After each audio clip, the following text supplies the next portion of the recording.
Alhamdulillah Rabbil Alamin, wassalatu wassalamu ala sayyidil mursalin wa ala alihi wa sahbihi ajma'in। মানবতার মুক্তির আন্দোলন আমাদের প্রিয় শহীদ কাফেলা বাংলাদেশ জামাত ইসলামী নড়াইল জেলা শাখার ওয়ার্ড আমির সভাপতি এবং সেক্রেটারি ভাইদের নিয়ে আয়োজিত আজকের এই সম্মেলনের সম্মানিত সভাপতি নড়াইল জেলার সম্মানিত আমির আতাউর রহমান বাচ্চু, জেলার বিভিন্ন পর্যায়ের নেতৃবৃন্দ, জাতির জাগ্রত বিবেক সম্মানিত শ্রদ্ধাভাজন সাংবাদিক বন্ধুগণ, ওয়ার্ড পর্যায়ের সর্বস্তরের সম্মানিত দায়িত্বশীল ভাইরা, আমরা আল্লাহ সুবহানাহু ওয়া তাআলার দরবারে শুকরগুজার হচ্ছি এই কারণে ছাত্র জনতার এক বিশাল আন্দোলনের ফলে দীর্ঘদিন এই জাতির ঘাড়ে সওয়ার হয়ে বসেছিল যে জগৎতলা পাথর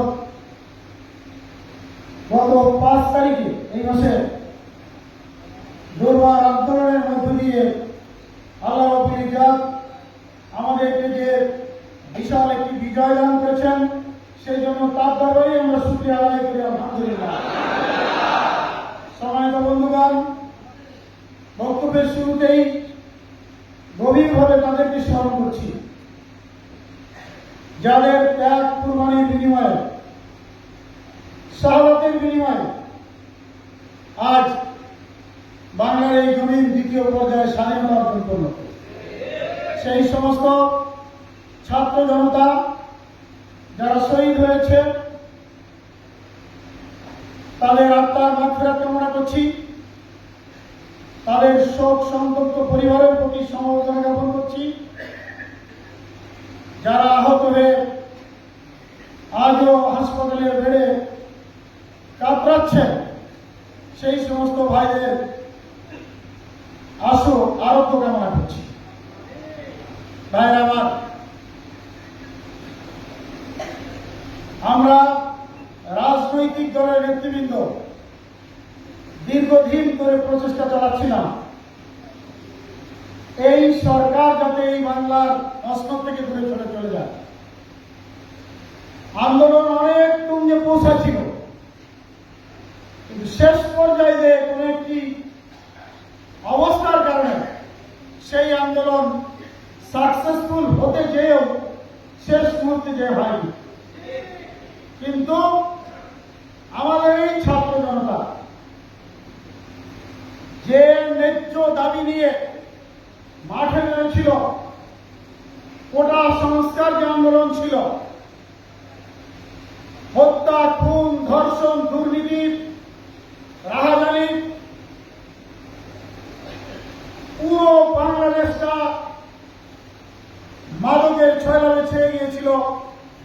কঠিন একটি অবস্থায় যখন দেশ দাঁড়িয়েছিল, সেই মুহূর্তে এই ছাত্র জনতা মাঠে ময়দানে এসে সকল বাধা বিপত্তিকে অতিক্রম করে তারা সামনের দিকে এগিয়ে দিয়ে যে ভূমিকা রেখেছে, জীবন দিতে পিছপা হয়নি। তাদের এই দুর্বার আন্দোলনের কারণে, অল্প দিনের আন্দোলনের কারণে আল্লাহ আমাদেরকে সফলতা দিয়েছে। এই জন্য এই আন্দোলনের সকল কৃতিত্ব আমি মনে করি ওই সমস্ত ছাত্রদের, যারা সব কিছুকে ত্যাগ করে মাঠে ময়দানে থেকে ভূমিকা রেখে শেখ হাসিনার মতো একজন স্বৈরাচারকে এদেশ থেকে তাড়াতে সক্ষম হয়েছে। প্রিয় ভাইরা আমার, আমরা এই মুহূর্তে বাংলাদেশ জামাত ইসলামী সকলের উদ্দেশ্যে যে কথা বলতে চাই, তাহলে জামাত কখনো প্রতিশোধ করার না, এই নীতিতে বিশ্বাস করে না। জামাত সবাইকে নিয়ে চলতে চায়। সুতরাং এই অবস্থার মধ্যে দিয়ে বিজয় আল্লাহ যে আমাদেরকে দিয়েছেন, আমাদের আমির জামাত সহ সকলের যে ঘোষণা, আমরা আল্লাহর কাছে ওই শুকরিয়া আদায় করতে চাই যেটা আল্লাহ আমাদেরকে কোরআনে শিখিয়ে দিয়েছেন। ফাসাব্বিহ বিহামদি রাব্বিকা ওয়াস্তাগফির। আমরা আল্লাহর প্রশংসা করব, তার তাসবিহ করব এবং আমাদের ভুল ত্রুটির জন্য তার কাছে ক্ষমা চাইব। আমরা আমাদের জীবনটাকে সেইভাবে পরিচালনা করতে চাই। ইতিমধ্যে আপনারা খেয়াল করেছেন, এক স্বৈরাচার বিদায় নিয়েছে, এটা ঠিক। বাংলাদেশের মানুষ তার মৌলিক অধিকার ফিরে পেতে চায়। আমরা লক্ষ্য করছি তারা হয়তো কোনো রাজনৈতিক দলের নেতৃবৃন্দ না, তৃতীয় কোন পক্ষ, যারা সুযোগ নেওয়ার জন্য আজ অনেকের বাড়ি ঘরে হামলা করছে, অনেকের জমি দখলের চেষ্টা করছে, অনেকের অধিকারকে নষ্ট করছে। আমরা এর তীব্র নিন্দা জানাই। আমি পরিষ্কারভাবে খুলনা মহানগরীতে 55 বেঙ্গলের যে জিওসি আছেন মাহবুব সাহেব, তিনি বিভাগীয় commissioner, DIG, Khulna police commissioner, SP মহোদয়, ডিজিএফ এর কর্নেল ছিলেন 2 জন, মেজর কয়েকজন ছিলেন, নৌবাহিনীর যিনি চিফ ছিলেন খুলনার তিনিও ছিলেন। এই ধরনের একটি ভিআইপি মিটিং এ আমি পরিষ্কারভাবে চ্যালেঞ্জ করে আসছি খুলনা মহানগরীর পক্ষ থেকে, নট অনলি খুলনা মহানগরী, বাংলাদেশের কোন প্রান্ত যদি কেউ এই ধরনের নাশকতামূলক কাজ করে, সেখানে নিয়ম অনুযায়ী আপনারা ব্যবস্থা গ্রহণ করুন। সেখানে যদি জামাত এবং শিবিরের একজন কর্মীকে আপনারা পান, আমাদেরকে খবর দিন। বিচার আপনাদের করা লাগবে না, আপনারা যা বিচার করতে পারেন তার থেকে ভালো বিচার আমরা করে দেবো ইনশাআল্লাহ। প্রিয় ভাই আমার, আজ এই বিজয় আল্লাহ আমাদেরকে দিলেন, ছাত্র জনতার বিজয়। আমরা কোন অবস্থায় চাই না ওই ধরনের নাশকতা সৃষ্টিকারী, ওই ধরনের স্বার্থদ্বেষী মহল তাদের নিজেদের স্বার্থ উদ্ধারের জন্য আমাদের এই বিজয়কে নস্যাৎ করে দেয়, এটা আমরা কখনোই বরদাস্ত করতে পারি না। ভাইরা আমার, আমরা পরিষ্কারভাবে বলে দিয়েছি, বাংলাদেশে কোন সংখ্যালঘু সংখ্যাগুরু বলে কিছু নেই। বাংলাদেশে একজন হিন্দুর যে নাগরিক অধিকার আছে, একজন মুসলমানেরও সেই নাগরিক অধিকার, এর বাইরে কিচ্ছু নেই। প্রিয় ভাইরা আমার, আমরা যেন পরিষ্কারভাবে বলতে চাই, এই দেশের প্রশাসন ব্যবস্থা, বিচার ব্যবস্থা সবকিছু ধ্বংস হয়ে গেছে, প্রতিটা সেক্টরকে ধ্বংস করা হয়েছে। আপনারা এখন খেয়াল করছেন। সুতরাং ধ্বংসের দ্বার প্রান্তে যে দেশটা চলে গেছে, সেটাকে আমরা এই স্বাধীনতা অর্জনের মধ্য দিয়ে সেটাকে গঠন করতে চাই, আমরা এটা ভাঙতে চাই না। সুতরাং কে সংখ্যালঘু কে সংখ্যালঘু এইটা আমরা বিচার করি না, আমরা বিচার করি আমরা সবাই বাংলাদেশি, ঠিক না ভাই? সকলে মিলে আমরা এই বাংলাদেশকে গঠন করতে চাই। যে আমার পাশে আমার প্রতিবেশী হিন্দু ভাই, সেও আমার প্রতিবেশী। আল্লাহ রাসূল সাল্লাল্লাহু আলাইহি ওয়াসাল্লাম প্রতিবেশীর যে হক আদায় করতে বলেছে, সে হক পাওয়ার অধিকার সেও রাখে। প্রিয় ভাইরা আমার, আপনারা খেয়াল করেছেন, যে কোনো ঘটনা বাংলাদেশে ঘটলেই সবচেয়ে নরম একটা জায়গা ছিল, সেটা হল জামাত আর শিবির। কিছু হওয়ার আগে তদন্ত ছাড়া, কোন কিছু যাচাই বাছাই ছাড়া সর্বপ্রথম যার নাম বলে দেওয়া হতো যে এই ঘটনা ঘটাইছে জামাত শিবির। রাশেদ খান মেননকে বরিশালে হামলা করলো, বললো এটা জামাত শিবির ঘটাইছে। আমি সেদিন বলেছিলাম মিটিংয়ে, রতন সেনকে খুলনায় হত্যা করলো, ওটাও জামাত শিবিরের কাজ। প্রিয় ভাইরা আমার, সর্বশেষ মহিউদ্দিন খান আলমগীর একটা কথা বলেছিল, সেটাও আপনাদের মনে আছে, যে রানা প্লাজা ধ্বংস হয়ে গেল, ওই ঢাকা দিয়ে নষ্ট করেছে জামাত শিবির। প্রিয় ভাইরা, তো সব দোষ আমাদের জামাত শিবির। প্রকৃত ঘটনাকে ভিন্ন খাতে প্রবাহিত করার জন্য, আসল ঘটনাকে অন্যদিকে নিয়ে যাওয়ার জন্য সবচেয়ে একটা গরম জায়গা ছিল, সেটা জামাত শিবির। প্রতিটি ঘটনায় আমরা চ্যালেঞ্জ দিয়েছি, প্রমাণ কোথাও আপনারা এ পর্যন্ত পাননি যে জামাত শিবির ঘটিয়েছে। আমাদের শিবিরের ছেলেদেরকে বলা হতো রক কাটোয়া পার্টি। আমাদের শহীদ আমির জামাত সংসদে দাঁড়িয়ে চ্যালেঞ্জ দিয়েছিল, জামাত শিবিরের কেউ যদি রক কাটে তা আমি সর্বপ্রথম জামাত থেকে পদত্যাগ করব। ভাই, আমাদের কোনো প্রমাণ তো দেখাতেই পারিনি, বরঞ্চ ওরা অপপ্রচার করতে করতে, ওরা নিজেরা আলোচনা করতে করতে মাঝে মাঝে চিন্তা করে আসলে রক কাটলে কেমন হয়, যদি নিজেরা একটু দেখি, এই করাকরি করে নিজেরাই কাটাকাটি করে। ঠিক আছে, এটা আমরা দেখছি পত্রপত্রিকা। এই কিছুদিন আগে বরগুনাতে এই ঘটনা ঘটছে। সুতরাং এই অবস্থার মধ্য দিয়ে আমরা চলতেছি। আমরা পরিষ্কারভাবে বলতে চাই, এই দেশটা হলো আমাদের, এই দেশটাকে আমাদের গঠন করতে হবে ইনশাআল্লাহ। কেমন? অনেকের ছাতা ধরার জায়গা আছে ভারত, অন্যদিকে আছে ভাই তিন দিকে বঙ্গোপসাগর, আর একদিকে কারাব, মানে তিন দিকে ভারত আর একদিকে বঙ্গোপসাগর। ইমান নিয়ে যদি আমরা বাঁচতে চাই, তাহলে বাংলাদেশের এই প্রতিটা ইঞ্চি জমিনের স্বাধীনতা সার্বভৌমত্বকে আমাদেরকেই রক্ষা করতে হবে। প্রিয় আমার, আমরা খেয়াল করে দেখলাম বাংলাদেশ জামাত ইসলামী এবং এই জামাত ইসলামীর আমির ডক্টর শফিকুর রহমান সাহেবকে আপনারা দেখেছেন, একজন মানবিক নেতা। বাংলাদেশে যেখানে কোনো যে দুর্ঘটনা ঘটুক না কেন, অ্যাক্সিডেন্ট হোক, নৌকাডুবি হোক, আগুনে পুড়ে যাওয়া হোক, বন্যায় ক্ষতিগ্রস্ত লোক হোক, আর যেখানেই যে সমস্যা আপনারা দেখেন না কেন, সবার আগে ক্ষতিগ্রস্ত মানুষের পাশে যে লোকটা দাঁড়ায় তিনি হলেন ডাক্তার শফিকুর রহমান। তিনি আমাদের প্রিয় আমির জামাত, তিনি আমাদের মানবিক নেতা ডাক্তার শফিকুর রহমান। এই মুহূর্তে আপনারা খেয়াল করেছেন, এই আন্দোলনে প্রায় 1000 জন ছাত্র জনতা শহীদ হয়েছে, হাজার হাজার ছাত্র আহত হয়েছে। বাংলাদেশ জামাত ইসলামী সর্বপ্রথম তাদের পাশে যে দাঁড়িয়েছে। অনেকে অনেক কিছু নিয়ে ব্যস্ত আছে, এটা আপনারা বুঝেছেন। কার দোকান দখল করতে হবে, কার ঘের দখল করতে হবে, কার বাড়ি দখল করতে হবে, অনেকে এই কাজে ব্যস্ত আছে ভাইরা। এটা আপনারা চোখের সামনে দেখতেছেন। কিন্তু বাংলাদেশ জামাত ইসলামী ওই 1000 জন শহীদের পাশে সর্বপ্রথম দাঁড়িয়েছে। আপনারা খেয়াল করেছেন, শহীদ পরিবারের পাশে যে তাদের কাছে সমবেদনা প্রকাশ করেছে, তাদের কষ্টে নিজেরাও সমবেদনা প্রকাশ করেছে, তাদের পাশে যে কিছু হাদিয়া তোফা তাদেরকে দিয়েছে।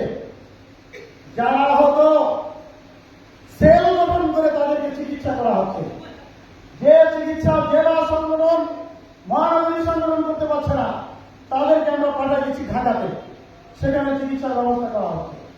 ভাইরা, এই মানবিক কাজের সাথে আজ আমরা জড়িত আছি। আমরা সবাইকে নিয়ে আমাদের এই সুন্দর দেশকে পরিচালনা করতে চাই।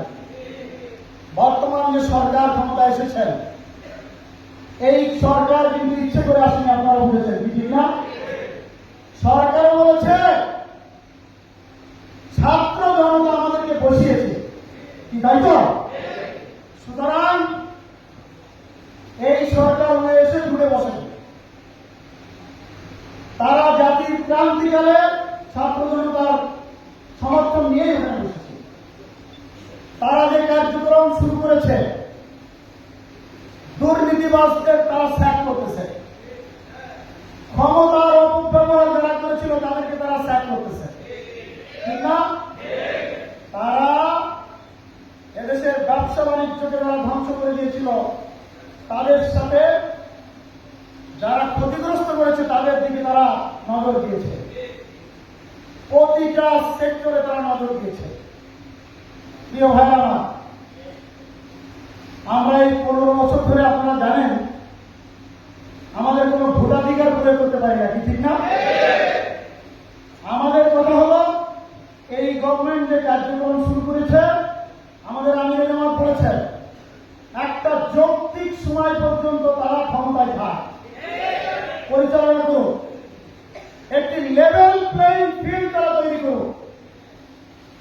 তারা এইরকম একটা পরিবেশ তৈরি করুক যেখানে আমি আর আপনি ভোট দিতে গেলে কেউ পথের মাঝখান থেকে বলবে না মুরব্বী আপনার কষ্ট করে দেওয়া লাগবে না, আপনার ভোট হয়ে গেছে, কি ঠিক আছে?